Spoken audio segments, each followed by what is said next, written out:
Chapitre 5. Arthur au château de Lothian. Pendant ce temps, le roi Arthur s'était mis en route pour venir voir le prodige de la fontaine et de la tempête. Il avait quitté Carduel, escorté de ses chevaliers, qui souhaitaient tous prendre part à l'aventure. Que le sénéchal ne put tenir sa mauvaise langue. « Je ne vois pas monseigneur Yvain parmi nous. Qu'est-il donc devenu? N'est-ce pas lui qui s'était vanté de venger son cousin Calogrenant? Je crois que le bon vin du repas y était pour beaucoup. S'il avait réussi, nous l'aurions bien su, mais son absence parle pour lui. Il s'est enfui, je pense, pour ne pas affronter l'épreuve. » Le noble et généreux Gauvin ne pouvait laisser passer ces paroles.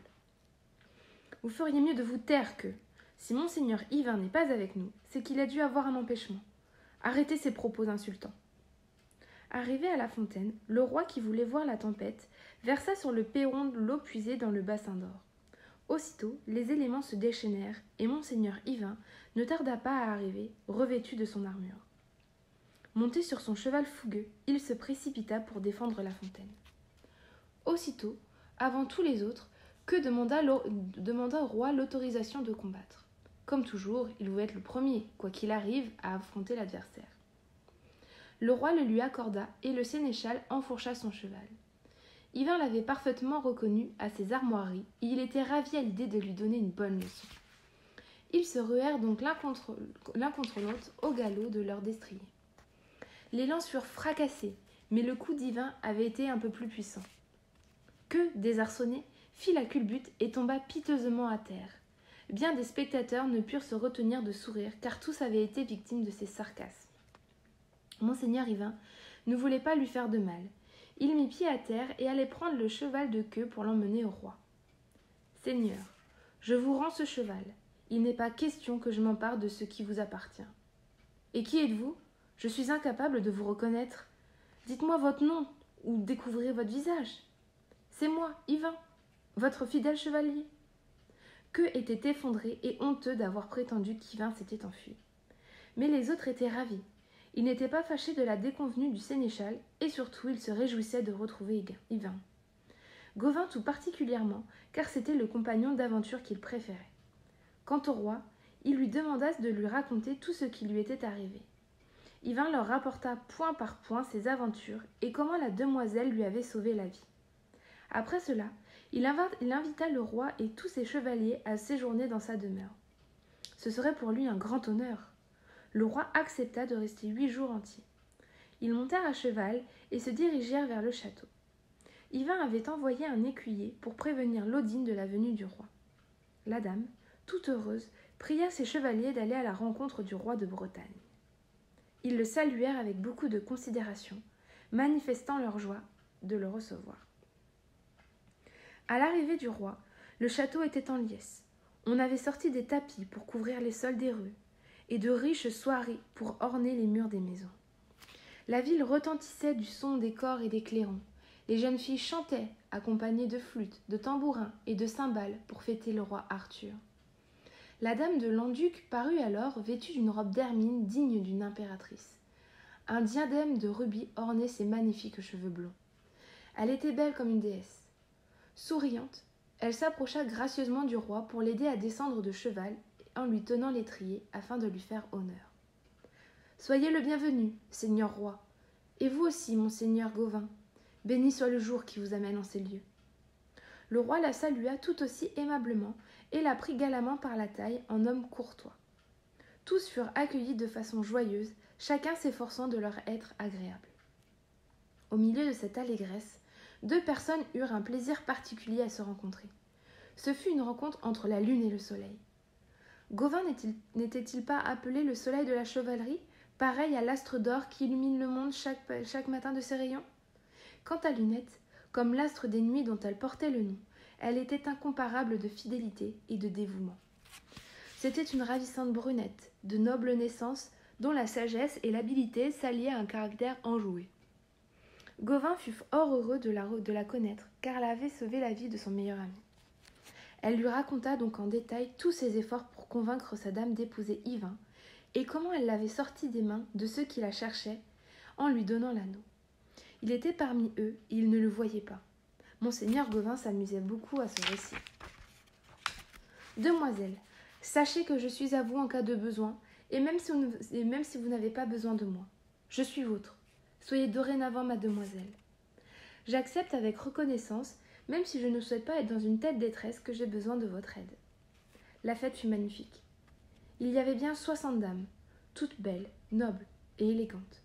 Elles étaient là pour se divertir en compagnie des chevaliers qui s'asseyaient avec elles pour bavarder et les courtiser.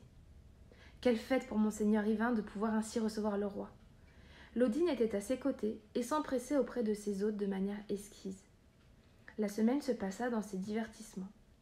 Les bois et les rivières permettaient de chasser, et Yvain avait plaisir à montrer à tous les vastes domaines de son épouse.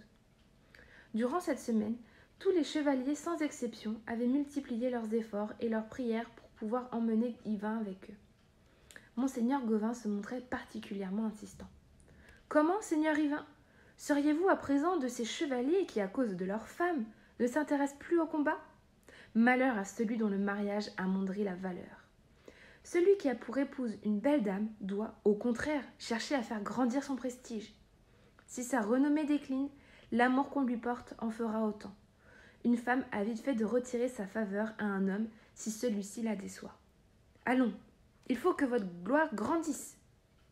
Nous partirons ensemble courir les tournois, pour qu'on ne prétende pas que vous êtes un mari jaloux. Il ne faut pas rester dans son château, à rêvasser, mais sortir de chez soi, et participer à des joutes, quoi qu'il en coûte.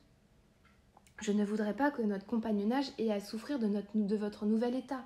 Vous verrez, la joie d'amour ne sera que plus douce quand vous reviendrez chez vous après de rudes combats. On goûte encore mieux à un plaisir dont on a été privé. Si vous vous habituez maintenant au confort du bonheur conjugal, vous ne pourrez plus vous en passer et vous serez perdu pour la vie aventureuse. Notez que je sais bien qu'il est facile de donner d'excellents conseils à autrui. J'aurais moi-même le cœur déchiré si je devais quitter une aussi belle dame. Gauvin fit tant et si bien par ses discours et ses prières qu'Yvain promit d'en parler à sa femme et de partir avec ses compagnons si elle le permettait. Il était bien résolu à retourner en Bretagne. Il alla donc la trouver. « Ma très chère dame, vous qui êtes mon cœur et mon âme, ma vie et mon bonheur, accordez-moi un don, je vous en prie. » Elle lui promit aussitôt, sans savoir ce qu'il voulait demander. « Cher époux, vous pouvez exiger de moi ce qu'il vous plaira. » Monseigneur Yvain sur-le-champ lui demanda la permission d'accompagner le roi et d'aller participer au tournoi pour ne pas passer pour un lâche. « Je vous accorde ce congé, mais pour un temps limité. Prenez garde. Si ce délai devait être dépassé, l'amour que j'ai pour vous se transformerait en haine, soyez-en sûrs. Sachez que je n'ai qu'une parole. Si vous trahissez votre promesse, moi je tiendrai la mienne. Pensez à revenir dans un an, jour pour jour, 8 jours après la fête de l'Saint-Jean. » « Ma très chère dame, dit Yvain bouleversé, cette date est beaucoup trop éloignée. Je compte bien être de retour avant, si Dieu le veut. Mais je ne peux pas être sûre de ce qui m'arrivera.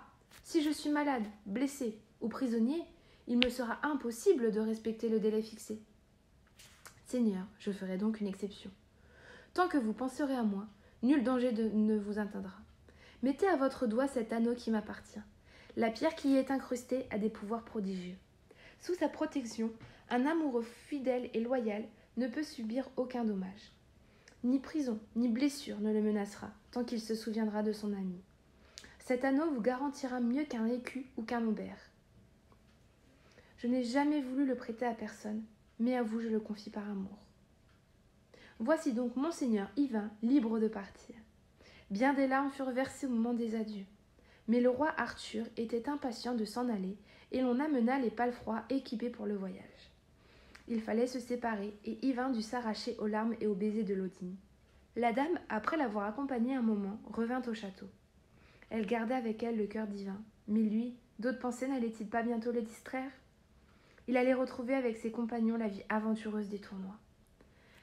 Et je peux déjà vous dire qu'Yvain va s'y donner pleinement. Son temps sera bien occupé, car monseigneur Gauvin ne permettrait pas qu'il le quitte. J'ai bien peur qu'Yvain ne respecte pas le délai fixé par sa dame. S'il le dépasse d'un seul jour, il le paiera très cher. Il ne retrouvera sans doute jamais son amour.